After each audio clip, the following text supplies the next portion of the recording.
వర్షాకాలం వస్తే చాలు ములుగు ఏజెన్సీలో గిరిజనుల అవస్థలు మాటల్లో చెప్పలేని విధంగా ఉంటాయి. కనీసం రోడ్డు సౌకర్యం కూడా లేక గిరిపుత్రులు నరకం చూస్తున్నారు. వానకాలంలో చాలా గ్రామాలకు రాకపోకలు నిలిచిపోయాయి. ప్రజాప్రతినిధులు తమకు కనీస మౌలిక వసతులు కూడా కల్పించడం లేదని ప్రజలు ఆందోళన చెందుతున్నారు.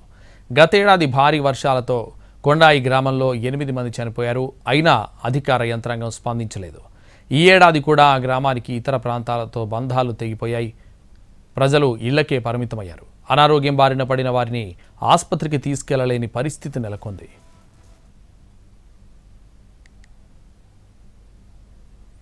ములుగు ఏజెన్సీలో వాగులు పొంగి ఇబ్బంది పడే గ్రామాల పరిస్థితులపై మరిన్ని వివరాలు మా ప్రతినిధి అరుణ్ అందిస్తారు.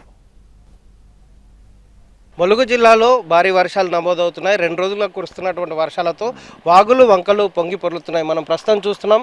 ఇది జంపన్న వాగు పొంగి పొర్లుతున్న దృశ్యాల నేపథ్యంలో కొండాయి, మల్యాల అలాగే ఐలాపురం సంబంధించినటువంటి 3 గ్రామాలకు రాకపోకలు తెగిపోయి ఇబ్బంది పడుతున్నారు. గత ఏడాది కురుస్తున్నటువంటి ఇదే సమయంలో వచ్చిన వర్షంతో ఒక్కసారిగా ఈ జంపన్న వాగు పొంగి పొరలడం వల్ల కొండాయి గ్రామం మొత్తం నీట మునిగిన పరిస్థితి కనిపించింది. అక్కడ ఉన్నటువంటి దాదాపు 8 మంది గ్రామస్తులు చనిపోయారు. ఇక్కడ వీళ్ళతో మాట్లాడే ప్రయత్నం చేద్దాం. అసలు ఎలా ఉంది మీ సమస్య, ఎట్లా ఉంటుంది? మీరు అటు నుంచి రావాలంటే ఎలా ఉంటుంది, మీరు అటు పోవాలంటే ఎలా ఉంటుంది? బాగా ఇబ్బంది ఉంది సార్. ఐలాపూర్, కొండాయి, మల్యాల గ్రామస్తులు విలేజ్ ఇతలకి రావాలన్నా ఈ తాత్కాలికంగా ఇది ఒక బ్రిడ్జి ఇనుప స్టాండ్ ఏర్పాటు చేసినా అయిపోయేది. బాగా ఇబ్బంది పడతాం సార్. ఎట్లా ఉంది, ఎట్లా కష్టం అవుతుంది మీరు? అవతలకు దాటడానికి అంటే చాలా వీలుగా లేదు, అంత కష్టంగానే ఉన్నది. ఏమైనా సామాన్లు తెచ్చుకుందామన్నా అసలు రాకపోకలు బంద్ అయ్యి ఎటోలు అటోలు ఉంటున్నాయి. ఇంతకుముందు అట్నే గర్భిణీ స్త్రీ ఒక్క ఉండే, అంబులెన్స్ ఇవతలు ఉన్నది, ఆమె అవతలు ఉన్నది, డాక్టర్లు ఈడ ఉన్నారు.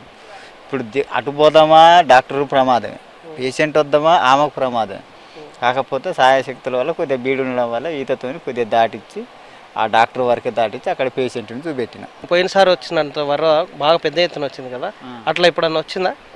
రాలేదు. ఇంతకుముందు 86లో వచ్చింది అట, అది మనకు కూడా తెలపుతున్నప్పుడు అట్లా చుట్టుపక్కల నుండి వచ్చిపోయింది. అప్పుడు ఏ ఊరు దగ్గర ఉండడం వల్ల కొద్దిగా దూరం కట్టుకున్నారు. ఇంతకు మించి మళ్ళీ ఇప్పుడు ఎక్కువ వచ్చింది. మళ్ళీ ఎక్కడికి పోవాలనే పరిస్థితులు ఉన్నది. ఇంకా ఇక్కడ నుంచి డాక్టర్లు వెళ్ళాలన్నా లేకపోతే అటు నుంచి పేషెంట్ని తీసుకురావడం సమస్యతో కూడుకున్న సమస్య కాబట్టి ఇబ్బంది తలెత్తుతుంది.